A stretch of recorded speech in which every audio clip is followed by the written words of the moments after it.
우리는 계속해서 마태복음 24장을 통하여 예수님이 말씀하신 마지막 때의 징조, 재림의 징조들을 살펴보고 있습니다.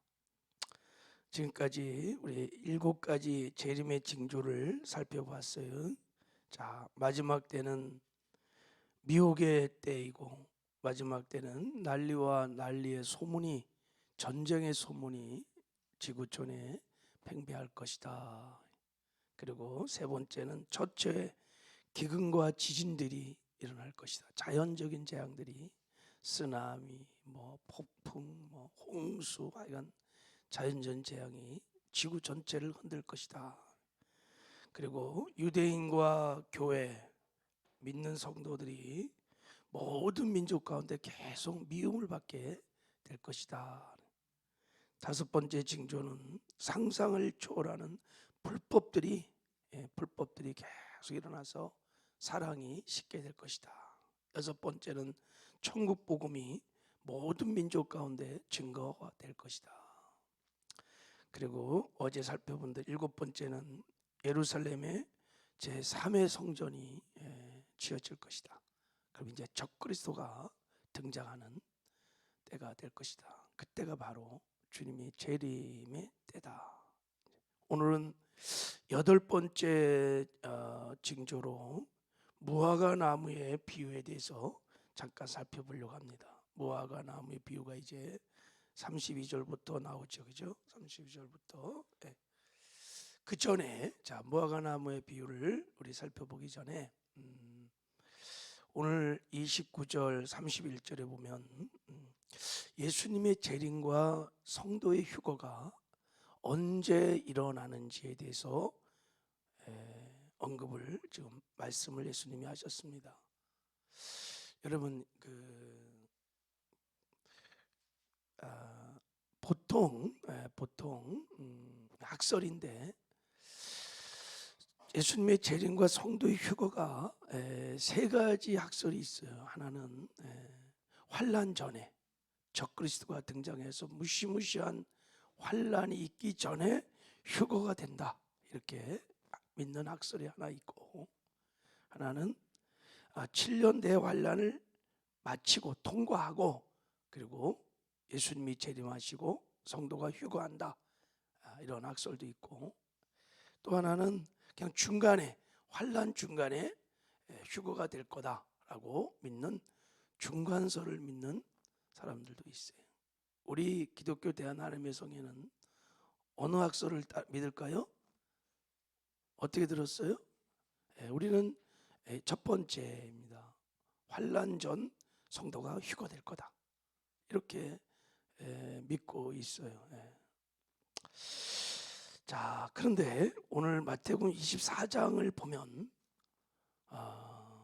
적어도 마태복음 24장을 보면 성도들이 다 환난을 통과할 거다는 것을 너무나 선명하게 분명하게 말하고 있어요. 다 마지막 때 적그리스도가 등장해서 이 지구촌에 무시무시한 창세부터 지금까지 이런 환난이 없는 큰 환난을 모든 성도들이 다 겪게 됐고, 그리고 휴거를 받게 될 것이다 라고 오늘 본문은 말하고 있는 것 같아요.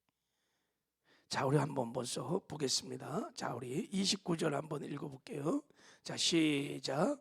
그날 환난 후에 즉시 해가 어두워지며 달이 빛을 내지 아니하며 별들이 하늘에 떨어지며 하늘의 권능들이 흔들리리라. 자, 그날 환난 후에, 이 환난이 어떤 환난이냐면, 자, 그 전에 쭉 말씀하신 대로 제3성전이 지어지고 적그리스도가 등장하고, 그리고 적그리스도가 이제 3년 반 후에 666표 짐승의 표를 요구하면 내가 하나님이다, 나를 경배하라, 그래서 지구촌의 모든 하여간 사람들에게 아주 단일 정부를 이루어 그렇게 짐승의 표를 받고 경배하게 하는 무시무시한 환난 후에, 이런 얘기. 거기 21절 한번 읽어봐요. 21절. 자, 시작. 이는 그때 큰 환란이 있겠습니다. 창세로부터 지금까지 이런 환란이 없었고 후에도 없으리라. 이 환란 후에 첫째, 해가 어두워지고, 두 번째, 달이 빛을 내지 아니하고, 별들이 안에서 막 떨어지고, 하늘의 권능들이 흔들리리라. 이게 여섯 번째 인을, 계시록에 보면 여섯 번째 인을 뜰 때 이런 똑같은 일들이 일어난다고 기록되고 있어요. 자, 30절. 자, 시작. 그때 인자의 징조가 하늘에서 보이겠고, 그때 땅의 모든 족속들이 통곡하며 그들이 인자가 구름을 타고 능력과 큰 영광으로 오는 것을 보리라. 그때 이제 예수님이 재림하시는 거예요.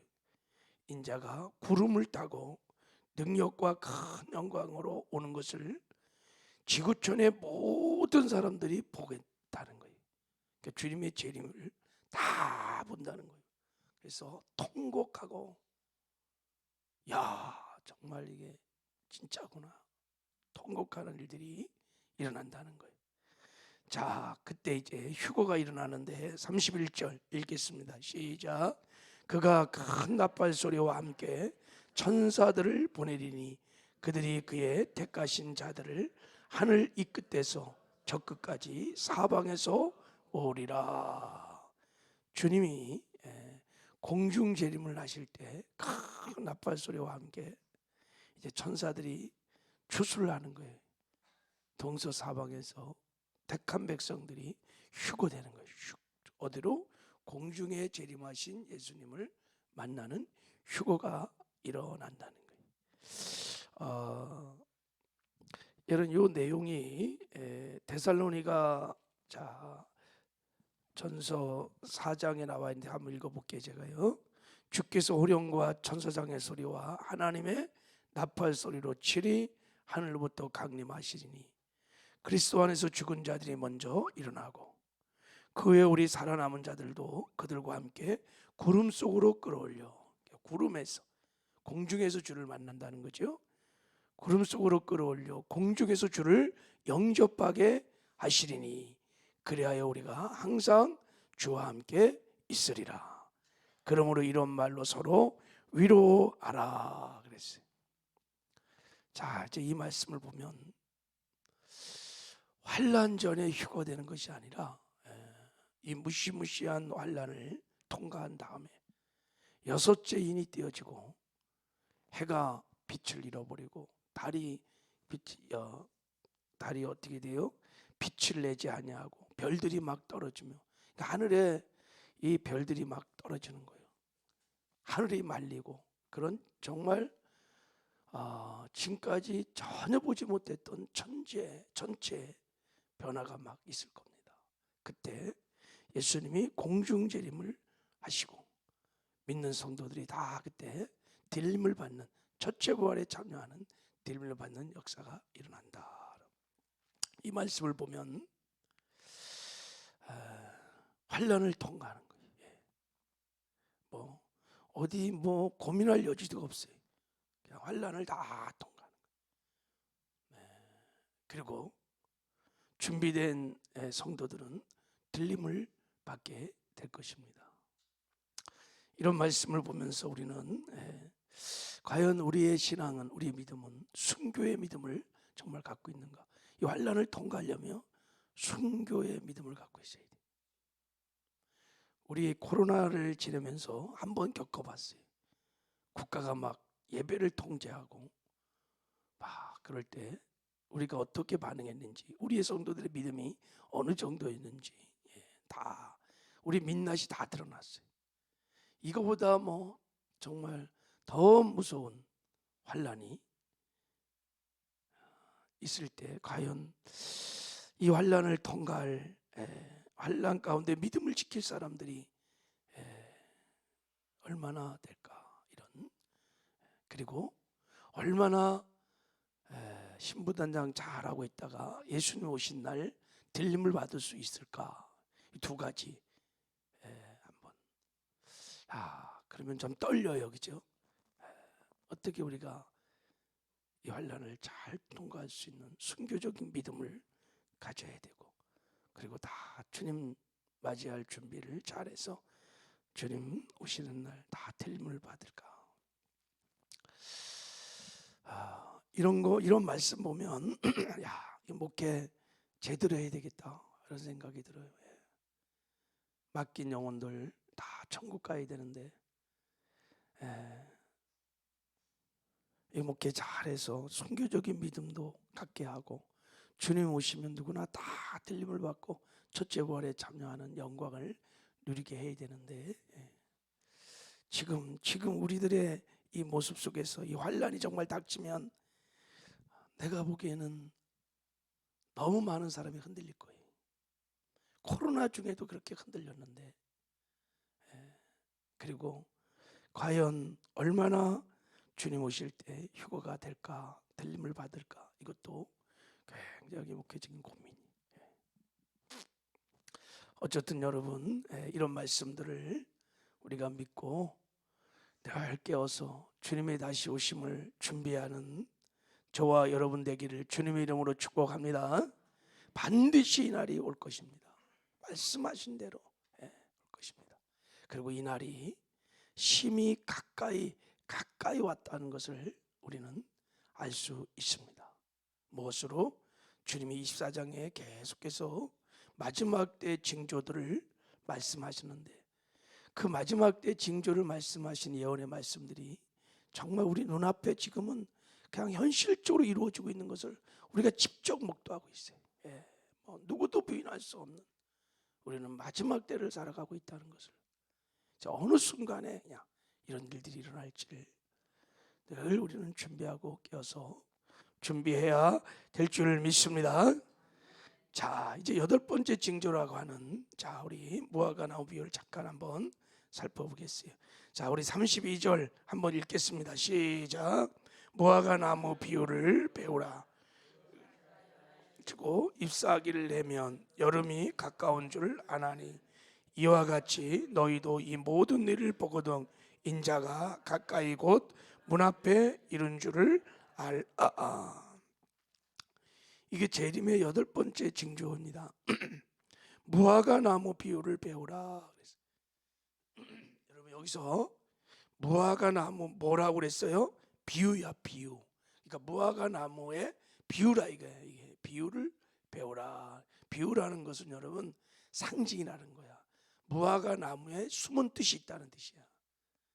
그냥 자연적인 변을 알려주는 단순한 나무가 아니라 비유로 예수님이 설명을 하는 거다. 그러니 너희가 그 숨은 뜻을 배워라, 이런 뜻이에요. 무화과 나무 비유를 배워라. 그러면 자, 2가지 질문이 생겨요. 비유니까 이 무화과 나무는 무엇을 비유하는 걸까? 무화과 나무는 무엇일까? 2번째, 자, 거기 가지가 연화해지고 잎사귀가 내면, 그 말은 무화과 나무에 싹이 나기 시작하면 그게 예수님이 지금 마지막 때다, 내가 곧 문 앞에 임박했다는 것을 말하는 거다 하고 봤으니까, 그럼 무화과 나무에 싹이 난다는 것은, 그 비유는 무엇을 말하는 걸까? 이거를 배우라는 거예요. 배우라는 것은 깊이 상고하고 묵상해서 깨달으라는 거예요. 자, 그러면 이 무화과 나무는 뭐를 비유하고 있을까요? 유대인을 말하는 거예요. 이스라엘. 여러분, 성경에서 이스라엘을 상징한 나무가 3개가 있어요. 하나가 포도나무고, 2번째가 감람나무고, 3번째가 무화과 나무를 비유해서 유대인들을 설명합니다. 무화과 나무는 유대인들을 말합니다. 그러면 2번째, 무화과 나무에 싹이 났다는 게 뭘까? 이게 이제 중요해요. 싹이 나면 주님이 재림할 때다, 곧 임박했다를 말한다는 건데, 마태복음 21장, 마가복음 11장에 보면 예수님께서 열매 없는 무화과 나무를 저주한 사건이 나옵니다. 그것은 당시 열매 없이 형식적으로 종교적으로 신앙생활하는 이스라엘을 하나님이 심판하는 상징적인 사건이었습니다. 이 사건이 있은 다음에 예수님이 죽고 부활의 승천 후에 정말 이스라엘은 주 70년 로마에 의해서 완전히 멸망을 당했어요. 말씀드린 대로 로마의 디도 장군이 8만의 군대를 몰고 와갖고 갓난이부터 어린까지 110만을 쳐 죽이고 9만이 넘는 유대인들을 포로로 데려가고 비참한 패배가 있었습니다. 어느 정도 비참했냐면 다 로마 군대가 포위를 딱 하니까 예루살렘에서 아기들을 강탈해 구워 먹는 사건이 막 있었어요. 그리고 최후의 960명은 저 천연 요새인 마사다라는 곳에서 끝까지 버티다가 집단 자살로 끝났어요. 자, 완전히 이스라엘 백성들이 멸망을 당하고 그 이후로 전 세계에 흩어져서 가는 곳마다 박해와 살육을 당했습니다. 유대인들은요, 이렇게 6살만 되면 여기다가 황색뼈를 딱 달아야 돼요. 학교를 다닐 때도 유대인이라는 걸 다 알았어요. 그래서 어릴 때부터 핍박을 받게 되었습니다. 1차 십자가 전쟁 때 독일에서 유대인들이 하나님을 예수를 죽인 백성이라 그래서 그냥 공개 처형을 1만 명을 했어요.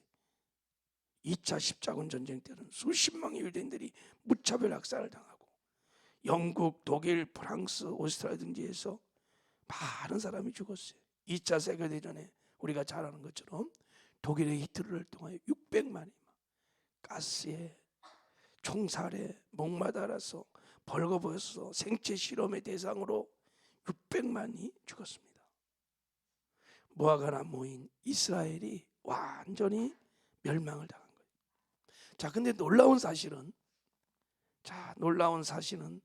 뿌리채 말라버렸던 무화과 나무가 싹을 내며 살아났다는 거예요. 다 죽었는 줄 알았어요. 이 민족이 지구촌에서 사라진 줄 알았어요. 근데요, 1900년쯤 지나서 이 민족이 살아난 거예요. 이게 1948년 5월 14일 날 이스라엘이 독립국가가 된 거예요. 독립국가.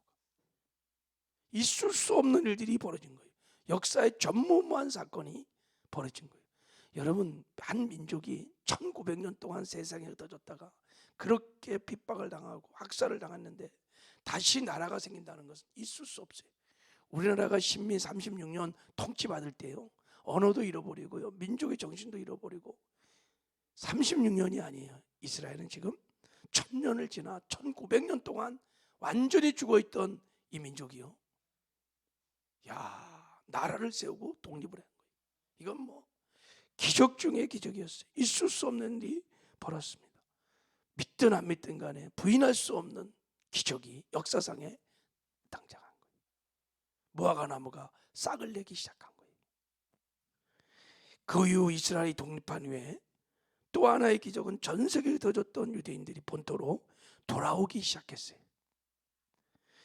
이사야 43장 5절 6절에 보면 두려워 말라, 내가 너와 함께하여 내 자손을 동방에서 오게 하며 서방에서부터 너를 모을 것이요, 내가 북방에서 이르기를 놓으라, 남방에서 이르기를 구려하지 말라, 내 아들들을 원방에서 이끌며 내 딸들을 땅끝에서 오게 하리라.